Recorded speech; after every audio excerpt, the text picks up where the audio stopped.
Noah Callahan thought he could outsmart the Underworld by turning Liverpool's docks into his secret empire. But when Arben Kola, an Albanian enforcer with a murdered brother, returned, for revenge their worlds collided in a storm of blood, betrayal, and fire that would burn across 2 continents. Please subscribe for daily new update of GAN crime story and watch till end. The sun rose over the gray expanse of Liverpool's docks, washing the rusted containers and cracked pavements in a pale golden light. The air smelled of salt, oil, and old secrets buried under years of silence. Cargo ships loomed like steel monsters, their cranes stretching into the sky. Amid the noise of engines and shouts of workers, Noah Callahan blended in easily. A quiet man with steady hands and a face people forgot after seeing once. To most, he was just another dockworker moving crates. But in truth, Noah was the invisible link between 2 continents' criminal worlds. Hidden behind his calm eyes was a sharp mind that had learned how to turn the chaos of the docks into profit. He knew every captain, every smuggler, and every dark alleyway where illegal cargo vanished before sunrise. The morning shipment seemed routine, but Noah's heartbeat quickened as the massive container marked Scrap Metal, USA was lowered onto the dock. He had arranged its arrival weeks ago with coded messages and untraceable calls. Inside, buried beneath layers of rusted steel, lay crates filled with American-made rifles and handguns, weapons that had never passed through customs, never been registered, and never meant to reach British soil. Noah wasn't just smuggling for the money. He was building a bridge between worlds. To the Americans, he was a reliable middleman. To the local gangs of Liverpool, he was a quiet supplier who never spoke too much. But beneath it all, Noah dreamed of control, of one day becoming the man everyone feared but no one saw coming. The operation was smooth until a small detail caught his eye. A car parked too close to the loading bay, its windows tinted dark. He ignored it at first, focusing on the paperwork, but unease crawled up his spine.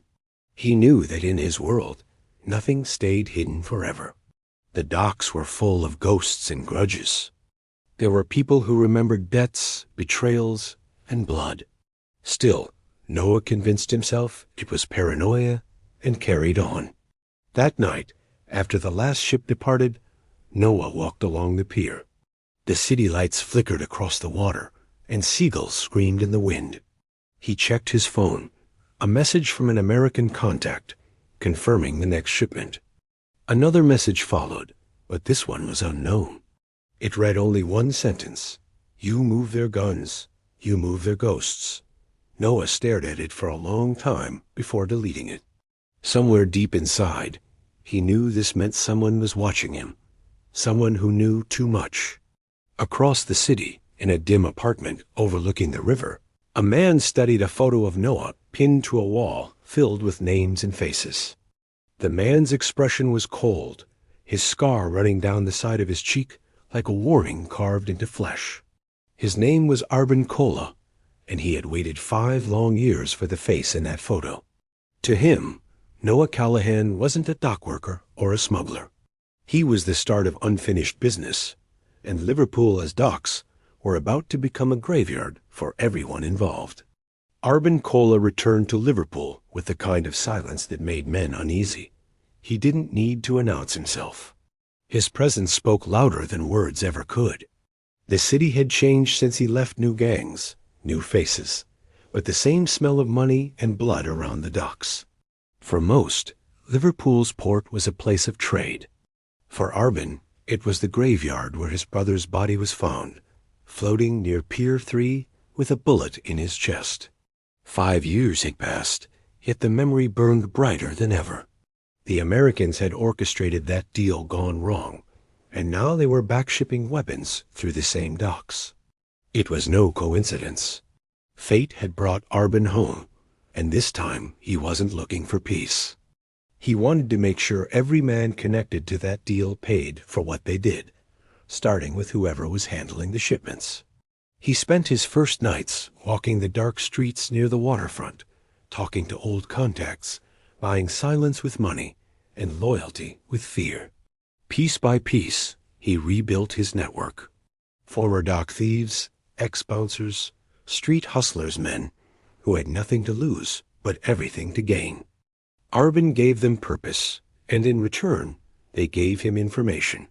It didn't take long before one name started coming up in whispers: Noah Callahan. A man with access, influence, and secrets too big for a dockworker to keep. Arben smiled when he heard it. He didn't believe in luck, but sometimes revenge delivered its own gifts. Soon the killings began, small ones at first.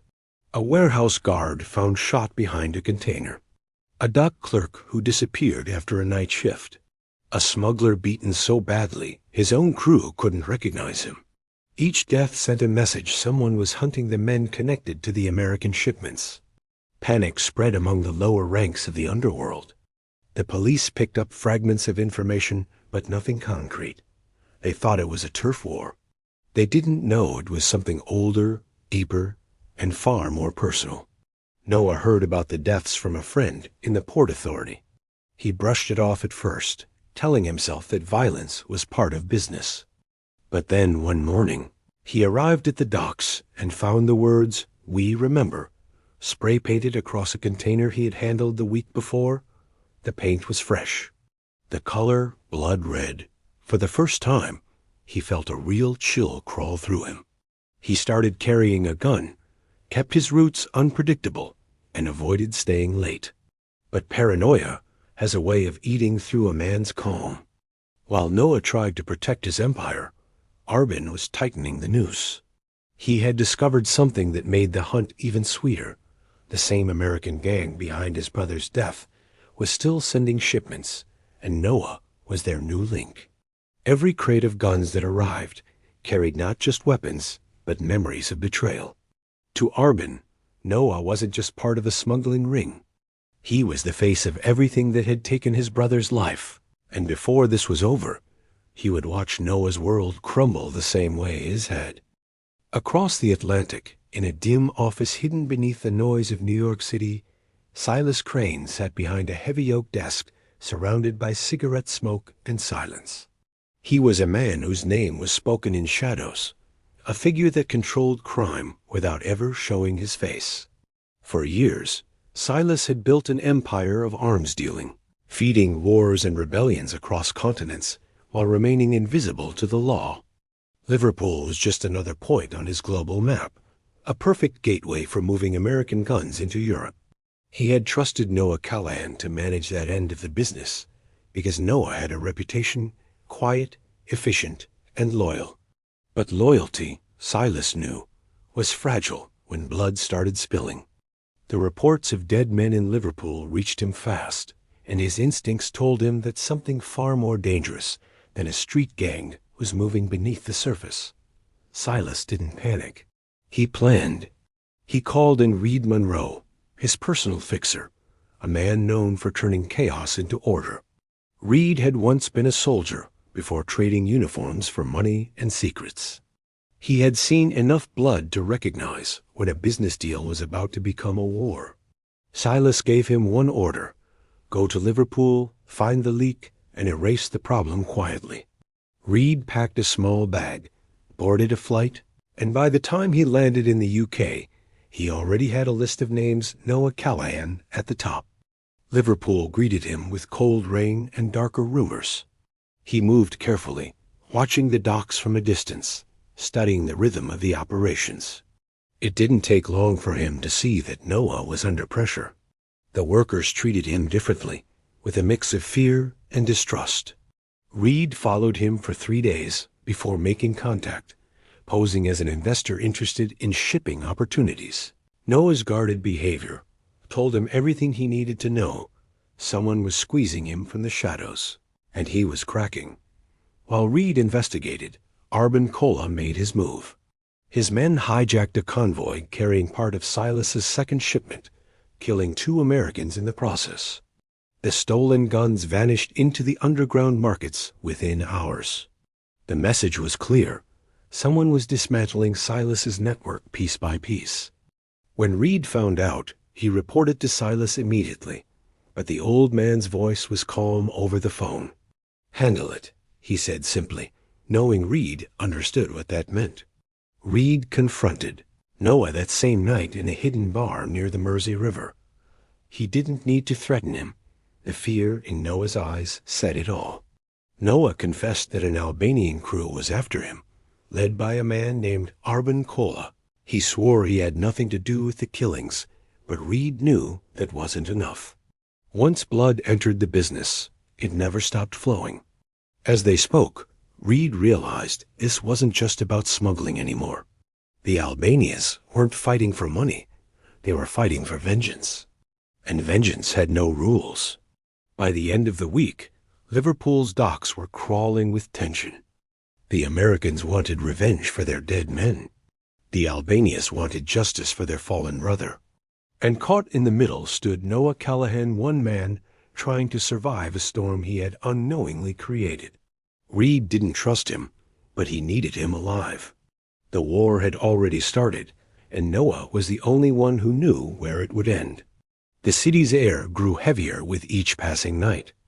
The usual rhythm of the docks' clanging metal, roaring engines, shouting workers was replaced by a tense silence that even the wind seemed afraid to disturb. Liverpool had turned into a battleground. No one could see, but everyone could feel. Arben Kola's men moved like ghosts through the alleys near the waterfront, their presence known only by the trail of fear they left behind. Fires broke out in warehouses, delivery trucks vanished, and men started refusing night shifts. The police called it gang violence. The underworld called it payback. Noah Callahan, once calm and careful, was unraveling. He barely slept, jumping at every sound, constantly checking mirrors and shadows. The dock that had once felt like home now felt like a trap. He knew Reed Monroe was still around watching him, testing his every move. But Reed wasn't hunting him. Not yet. He wanted Arben. To get to Arben, he needed Noah's help. When Reed finally approached him again, he didn't speak much. He simply offered a deal help him find the Albanians, and he would make sure Noah didn't end up in a river like the others.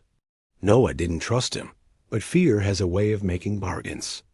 Together they followed the faint trail Arben left behind, burned vans, dead informants, and stolen guns showing up in small-time deals across the city. Reed's sharp instincts noticed something Noah had missed. The attacks weren't random.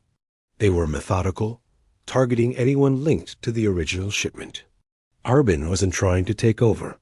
He was wiping everyone involved off the map. When Reed explained this to Noah, the reality hit him like a punch. He wasn't just being hunted because of money. He was being hunted for what he represented. Arben didn't care about the guns. He cared about blood. Late one evening, Noah received a message that shattered what little composure he had left. A photograph appeared on his phone, his younger brother, beaten and tied to a chair. Beneath it, a single line: "You took mine, I take yours." The world seemed to collapse around him. He knew then that Arben wasn't after him for business. This was personal. The Albanians had discovered everything: his contacts, his family, his weakness. Rage mixed with guilt until his thoughts blurred between revenge and despair. Reed found him sitting alone by the edge of the dock, staring into the black water. He didn't need to ask what happened. He could see it in Noah's eyes. He gave him a location, a derelict shipyard outside the city, and told him that's where Arben would be. Noah followed without hesitation. The shipyard was silent, the air thick with the smell of rust and fuel. Inside one of the empty warehouses sat a single crate. When Noah opened it, he found nothing but a photograph, his brother's face bruised and terrified, and a note scrawled in rough handwriting. "You started this." Noah dropped to his knees, realization flooding in. His greed, his deals, his silence, it had all led here. Everything he loved was gone, because he couldn't stop chasing power. Reed stood behind him, watching, his gun loose at his side. For a long moment, neither moved. Somewhere in the darkness, a distant horn from the docks echoed like a final warning. Noah finally understood there was no escaping this war. The only way out now was through fire. The night the final shipment arrived, the air around the docks felt different, heavier, sharper, as if the city itself was holding its breath. The warehouse stood silent, guarded by armed men loyal to Silas Crane. Inside were hundreds of American rifles, neatly stacked and waiting to be distributed across Europe. It was supposed to be the biggest deal Noah Callahan had ever managed, the one that would finally make him rich enough to disappear.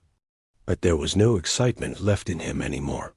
His brother was gone, his life torn apart, and his every step now led closer to a trap. The docks, once his empire, had become a graveyard waiting for names to fill its walls. Reed Monroe stood outside the warehouse, his coat soaked from the drizzle, his eyes fixed on the river beyond.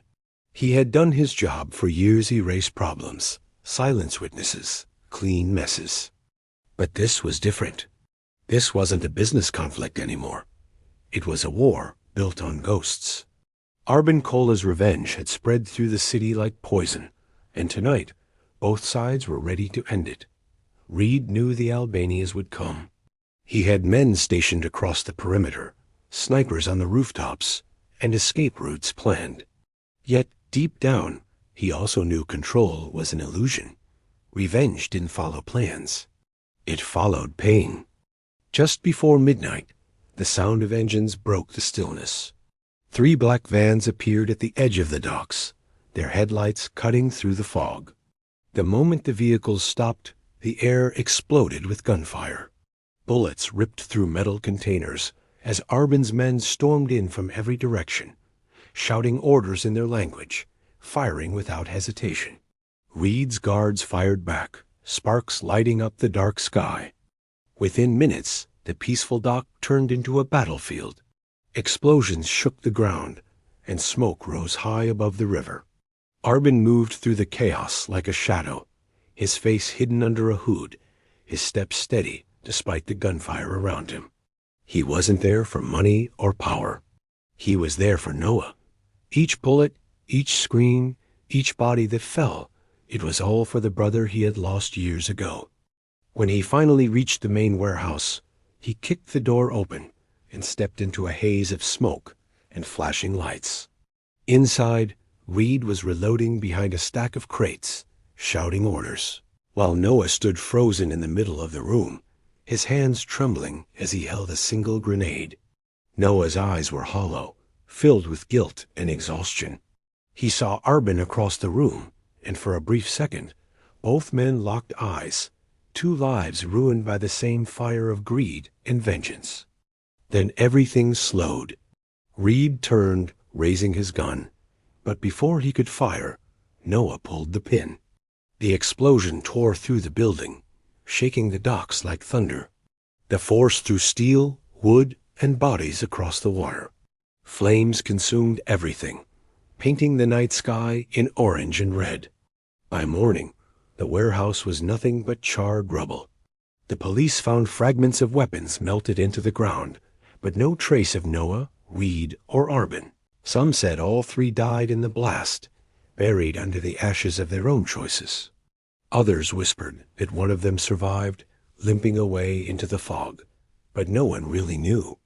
The only truth left behind was the fire and the silence that followed it. Liverpool's docks had witnessed many crimes, but none like this. It was the night America's guns, Albanian revenge, and one man's greed collided, leaving nothing but smoke drifting over the cold, dark river. Weeks passed, and the city of Liverpool began to breathe again, though the air still carried the faint scent of smoke from the docks. The police cordoned off the blast site, labeling it as an industrial accident, but those who lived near the waterfront knew better.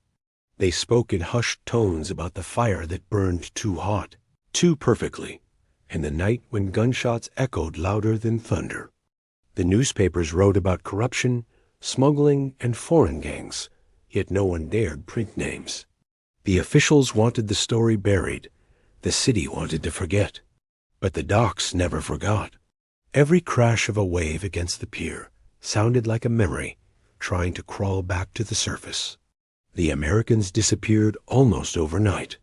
Silas Crane, safely hidden in New York, severed every connection to Liverpool, destroying files and burning evidence. The shipments stopped. The money trails vanished. It was as if his entire operation had been erased with the warehouse explosion. For him, the loss of one port meant nothing. He had others across the world.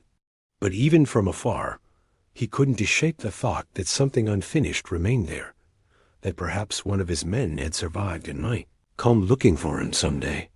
In the city, whispers began spreading about a stranger haunting the docks.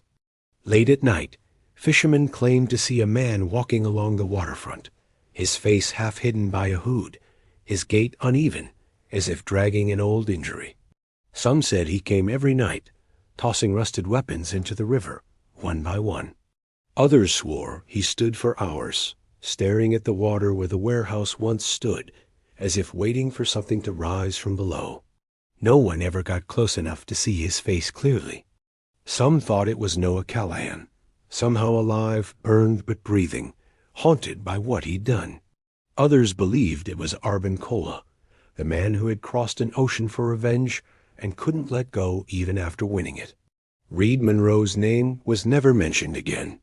His body was never found, and his employers pretended he never existed. The few who knew of him said that if he survived, he'd vanish the way professionals always did, somewhere cold and quiet, where no one asked questions. But deep down, those who understood how this world worked knew that men like Reed didn't retire. They just waited for the next order, the next mission, the next ghost to chase. By the time winter rolled in, the docks were quiet again. New ships came and went, carrying legitimate cargo, their containers marked and inspected. Yet beneath the surface of legality, a darker current still flowed. The old gangs were gone, but new ones were already whispering about opportunities. The empty routes, the unclaimed connections, the hidden money that had once passed through Liverpool's veins. The city was healing, but its scars were deep. As the tide rose one cold evening, a single figure stood at the edge of the pier, staring into the black water. The wind carried the faint clang of metal against wood, the sound of a gun sinking into the river. The man didn't speak, didn't move, just watched as the last traces of the past disappeared beneath the waves. Somewhere, a distant ship horn echoed through the fog, and then there was silence. Liverpool had returned to normal, but for those who knew its underworld, the story wasn't over. It never really ended. In a city built on trade and secrets, ghosts didn't die, they simply changed faces. The docks remained, timeless and cold, a monument to greed, vengeance, and the price of power. And when the wind blew across the Mersey, it carried whispers of the night when America's guns met Albania's revenge. And Liverpool became the place where sins were washed away by the tide.